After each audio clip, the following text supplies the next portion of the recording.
Big congratulations to the 2023 US champion, Fabiano Caruana. Yes, $60,000 richer as he's in studio. Christian. Well, Fabi, first of all, big congratulations from the studio here. You are the 2023 US chess champion. How are you feeling right now? This was not an easy task from the beginning to defend the title. In fact, we don't remember the last time somebody defended the title in the open section. How are you feeling right now? Sum it up for us. Yeah, overall, it's a great feeling. I am very tired at the moment, and today I really didn't play a good game, but the result is great. I couldn't be happier about repeating the win from last year. Yeah. Tell us about today's game, because it was a nerve-wracking affair. It felt like you had everything under control, under wraps. You were ready to put the finishing touches, and then something went wrong at some point with that move, queen to b4. Tell us about that move. Well, I think I have some sort of disease, because whenever I play with my queen, I usually put it in a place where it's completely trapped. I did this against Sam. I've done this many times in the past. I self-trap my queen, and I did it again today. Queen b4, and then suddenly I realized, like, knight c4, my queen it can't move, it can't go to b1. I complicated my life so much, and then probably I even spoiled the majority of the advantage at some moment. But I mean, any move besides queen b4, I win the game. It's just like anything. It's this game should be over in 5 minutes instead of whatever it was, like 2 hours. And and how do you come back from that? Because we saw your body language. We understood that you were quite disappointed when you made the time control. At the same time, you must have known that you still have great chances and maybe even concretely decisive advantage. How did you recover from that? How did you put yourself back into the mindset that you have to finish the job? Actually, I was not too upset after the time control. I felt like he maybe missed chances to make it even, to get even more compensation.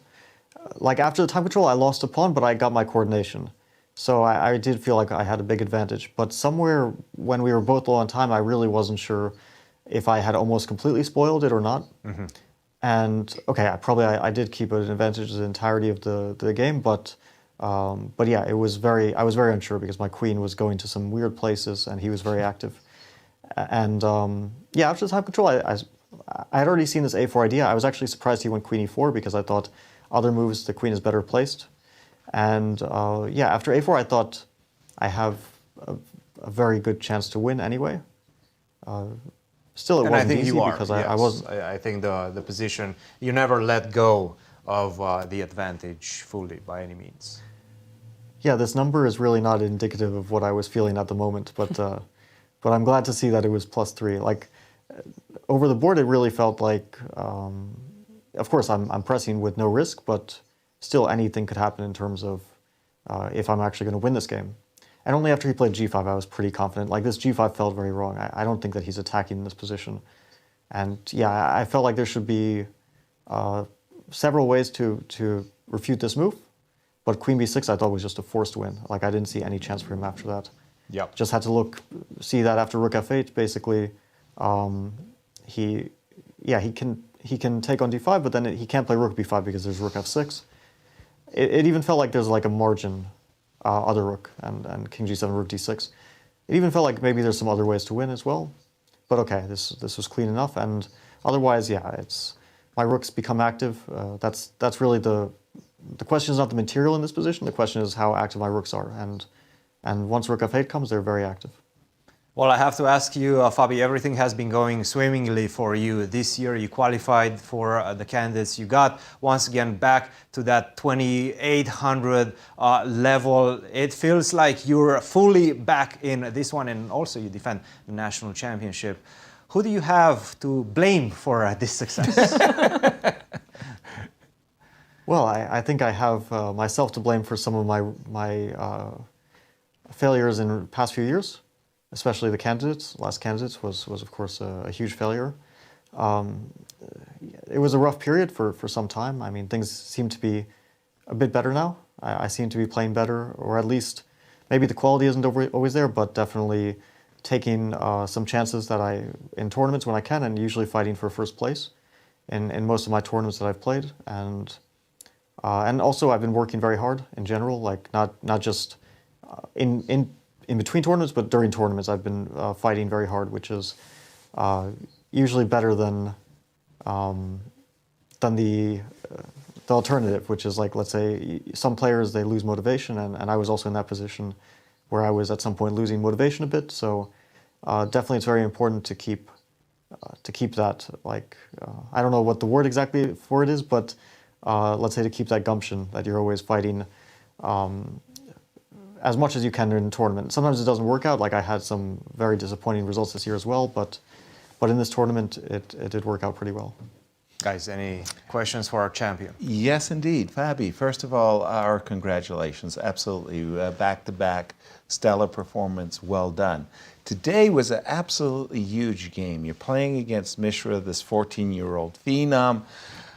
It's scary, right? Whenever you play a prodigy who's capable of taking down anybody.